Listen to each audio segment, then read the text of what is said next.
ದೊಡ್ಡ ಸ್ಟ್ರೋಕ್ ಆಗಿದೆ ಬ್ರೈನಿಗೆ. ಜೀವಕ್ಕೆ ಅಪಾಯ ಇದೆ. ರಿಕವರಿ ಆಗಲಿಕ್ಕೆ ತುಂಬ ಕಷ್ಟ ಇದೆ ಅಂತೇಳಿ ಡಿಸ್ಚಾರ್ಜ್ ಮಾಡಿ. ಎಲ್ಲರೂ ಹೇಳ್ತಾ ಇದ್ರು ಸರ್, ಇನ್ನೂ ಎಲ್ಲಿಗೂ ಕರ್ಕೊಂಡು ಹೋಗಬೇಡ, ಅವರು ವಾಸಿಯೇನು ಆಗೋದಿಲ್ಲ, ಇನ್ನೂ ನೋವು ಕೊಡಬೇಡಿ ಇನ್ನು ಅವರಿಗೆ. ನಮ್ಮ ಮನೇಲಿ ನಮ್ಮ ತಂದೆನೂ ಮಲಗಿದಲ್ಲೇ 20 ವರ್ಷ ಆಯಿತು ಮಲಗಿದಲ್ಲೇ. ನಡೀತಾರೆ ಅಂತ ಒಂಚೂರು ನಮಗೆ ಇದಿತ್ತಿಲ್ಲ ಸರ್.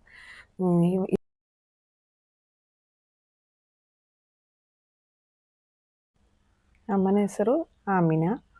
ನಾವು ನೆಲ್ಲುದಿಕೇರಿ 40 ಎಕರೆಯಲ್ಲಿ ಇರೋದು. ಡಿಸೆಂಬರ್ 9ಕ್ಕೆ ಅಮ್ಮನಿಗೆ ಸ್ಟ್ರೋಕ್ ಆಗಿದ್ದು. ಅಮ್ಮನಿಗೆ 2 ತಿಂಗಳಾಯಿತು ಸ್ಟ್ರೋಕ್ ಆಗಿ. ಮತ್ತು ಪೈಲ್ಸಿಂದ ತುಂಬ ನೋವನ್ನು ಅನುಭವಿಸ್ತಿದ್ರು.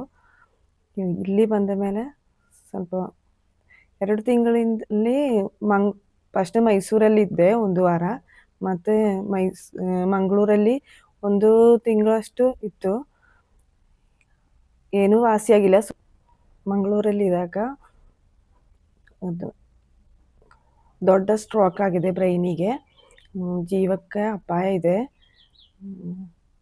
ರಿಕವರಿ ಆಗಲಿಕ್ಕೆ ತುಂಬ ಕಷ್ಟ ಇದೆ ಅಂತೇಳಿ ಡಿಸ್ಚಾರ್ಜ್ ಮಾಡಿ. ಮಂಗಳೂರಿಂದ ಬಂದ ಮೇಲೆ 2 ದಿನ ಕಳೆದ ಮೇಲೆ ಪೈಲ್ಸ್ದು ನೋವಲ್ಲಿ ತುಂಬ ನೊಂದ್ಕೊಳ್ತಾ ಇದ್ರು ಸರ್.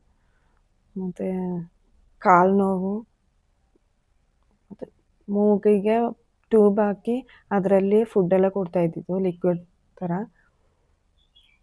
ಮತ್ತು ನಿದ್ರೆ ಇಲ್ಲದೆ ನನಗೆ ನೋವಿಗಾಗಿ ನಿದ್ರೆ ಇಲ್ಲದೆ ಬಳಲ್ತಿದ್ರು. ಆ ನೋವನ್ನು ನೋಡಿ ನಮಗೆ ತುಂಬ ಹೆದರಿಕೆ ಆಗಿತ್ತು. ಅದು ಏನಕ್ಕೆ ನೋವು ಅಂತ ಗೊತ್ತಿದ್ದಿಲ್ಲ.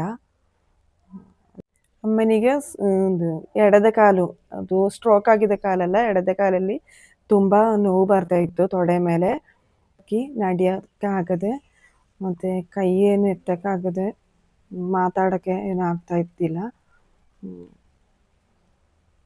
ಮತ್ತು ಎಲ್ಲರೂ ಹೇಳ್ತಾ ಇದ್ರು ಸರ್, ಇನ್ನೂ ಎಲ್ಲಿಗೂ ಕರ್ಕೊಂಡು ಹೋಗಬೇಡ, ಅವರು ವಾಸಿಯೇನು ಆಗೋದಿಲ್ಲ, ಇನ್ನೂ ನೋವು ಕೊಡಬೇಡಿ ಇನ್ನು ಅವರಿಗೆ ಅಂತೆಲ್ಲ ಹೇಳ್ತಾ ಇದ್ರು. ಅಮ್ಮನಿಗೆ ದಿನಕ್ಕೆ ಒಂದು 8-10 ಸಲ ಪಿಡ್ಸ್ ಬರ್ತಾಯಿತ್ತು, ಮತ್ತು ತುಂಬ ಪೇಯ್ನ್ ಬರ್ತಾಯಿತ್ತು. ಪೇಯ್ನಿಂದ ನಿದ್ರೆನೂ ಮಾಡೋಕ್ಕೆ ಆಗ್ತಿದ್ದಿಲ್ಲ.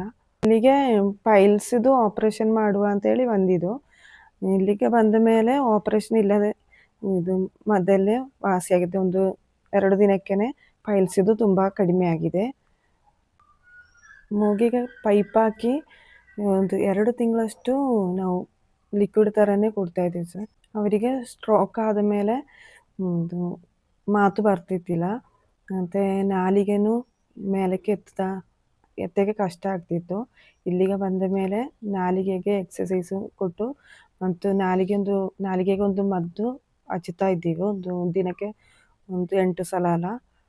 ಅದರಿಂದ ಸ್ವಲ್ಪ ಮಾತು ಬರಲಿಕ್ಕಾಯಿತು. ಟ್ಯೂಬಲ್ಲೇ ಫುಡ್ಡೆಲ್ಲ ಕೊಡ್ತಾಯಿದ್ದೀವಿ. ಟ್ಯೂಬ್ ತೆಗೆದು ನೀರೆಲ್ಲ ಕೊಟ್ಟು ನೋಡಿದ ಮೇಲೆ ಮತ್ತು ಈಗ ಗಂಜಿಯೆಲ್ಲ ಕೊಡ್ತಾಯಿದ್ದೀವಿ. ಇವಾಗ ಎಲ್ಲ ತಿಂತಾ ಇದ್ದೀವಿ. ಪಿಡ್ಸಿಗೆ ಇಲ್ಲಿ ಬಂದು ಮೂಗಿಗೆ ಮದ್ದೆಲ್ಲ ಹಾಕ್ತಾಯಿದ್ದೀವಿ. ಅದರಿಂದಾಗಿ ಪಿಡ್ಸು ಕಮ್ಮಿಯಾಗಿದೆ. ಬಾಯಿ ಒಂದು ಕಡೆ ತಿರುಗಿತ್ತು. ಲತಾಕ ಮಸಾಜ್ ಮಾಡಿ, ಒಂದು ಎಲೆಯಲ್ಲೆಲ್ಲ ಬಿಸಿ ಮಾಡಿ ಮುಖಕ್ಕೆಲ್ಲ ಉಜ್ಜಿ ಈಗ ತುಂಬ ಸರಿಯಾಗಿದೆ.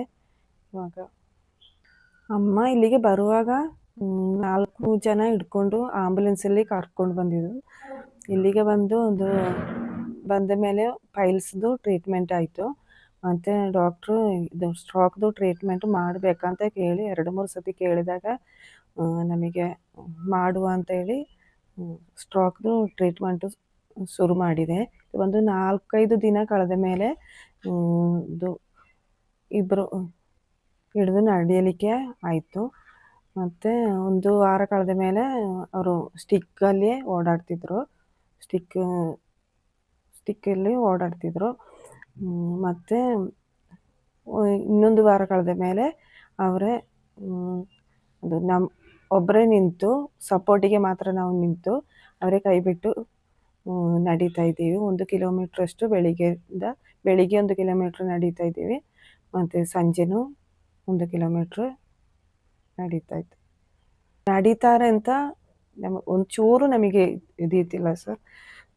ಇಲ್ಲಿ ಬಂದ ಮೇಲೆ ಇದು ಡಾಕ್ಟ್ರು ಶ್ಯಾಮ್ ಸರ್ ಆದರು ಮತ್ತು ಶೀತಲ್ ಮೇಡಮ್ ಆದರು. ಅವರು ತುಂಬ ಸಪೋರ್ಟ್ ಮಾಡಿದ್ದಾರೆ.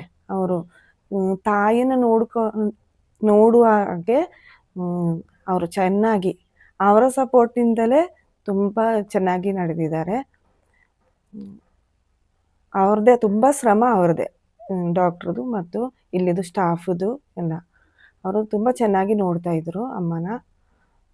ನಮಗೆ ಮನೆಯಲ್ಲಿರುವ ಹಾಗೆಯೇ ಇಲ್ಲೂ ನಮ್ಮ ಮನೇಲಿ ನಮ್ಮ ತಂದೆನೂ ಮಲಗಿದಲ್ಲೇ 20 ವರ್ಷ ಆಯಿತು ಮಲಗಿದಲ್ಲೇ. ಅಮ್ಮನಿಗೆ ಸ್ಟ್ರೋಕ್ ಆದಾಗ ಅವರು ಕೂಡ ಮಲಗಿದಲ್ಲೇ ಆಗುತ್ತೆ ಅಂತ ತುಂಬ ಭಯಪಟ್ಟಿದೆ. ಇಲ್ಲಿಗೆ ಬಂದ ಮೇಲೆ ಅದು ಭಯೆಲ್ಲ ಹೋಯಿತು ಸರ್. 2 ವಾರ ಆಗುವಷ್ಟರಲ್ಲಿ ನಮಗೆ ಎಲ್ಲ ಇದು ಅವ್ರು ಚೆನ್ನಾಗಿ ಆಗ್ತಾರೆ, ಬೇಗ ನಡೀತಾರೆ ಅಂತ ಆಯಿತು. ಮತ್ತು ಅವರು ಬೇಗ ನಡೆದ್ರು. ಅವರ ಕೈಯಿಂದಲೇ ಊಟ ಮಾಡುವಂಗೂ ಮಾತು ಮತ್ತು ಸಲಾತೆಲ್ಲ ಹೇಳ್ತಿದ್ದಾರೆ. ಅವ್ರದ್ದು ಕೆಲಸ ಇವಾಗ ಸ್ವಲ್ಪ ಸ್ವಲ್ಪ ಅವರೇ ಮಾಡ್ತಿದ್ದಾರೆ. ಅದೇ ನಮಗೊಂದು ಖುಷಿ. ನಮ್ಮ ನೆಂಟರೆಲ್ಲ ಹೇಳ್ತಿದ್ದಾರೆ, ಅಲ್ಲಿಗೆಲ್ಲ ಕರ್ಕೊಂಡು ಹೋಗೋದಕ್ಕಿಂತ ಇಲ್ಲಿಗೇ ಫಸ್ಟು ಬಂದರೆ ಒಳ್ಳೇದಿತ್ತು, ಇದಕ್ಕಿಂತ ಮುಂಚೆನೇ ನಡೀತಿತ್ತು ಅಂತ ಹೇಳ್ತಿದ್ದಾರೆ. ನಮ್ಮ ಅಮ್ಮನ ಇಷ್ಟು ನಡೆಯಲಿಕ್ಕೆಲ್ಲ ಮಾಡಿಕೊಟ್ಟಿದ್ದಕ್ಕೆ ತುಂಬ ತುಂಬ ಥ್ಯಾಂಕ್ಸ್ ಸರ್. ನಿಮಗೂ ಮತ್ತು ಶೀತಲ್ ಮೇಡಮಿಗೂ, ಇಲ್ಲಿರೋ ಎಲ್ಲ ಸ್ಟಾಫ್ಗಳಿಗೂ, ರಾಣಿ ಅಕ್ಕನಿಗೆ ಮತ್ತು ಲತಾ ಮೇಡಮಿಗೆ, ಸರ್ ಎಲ್ಲರಿಗೂ ತುಂಬ ಥ್ಯಾಂಕ್ಸ್ ಸರ್. ಥ್ಯಾಂಕ್ಸ್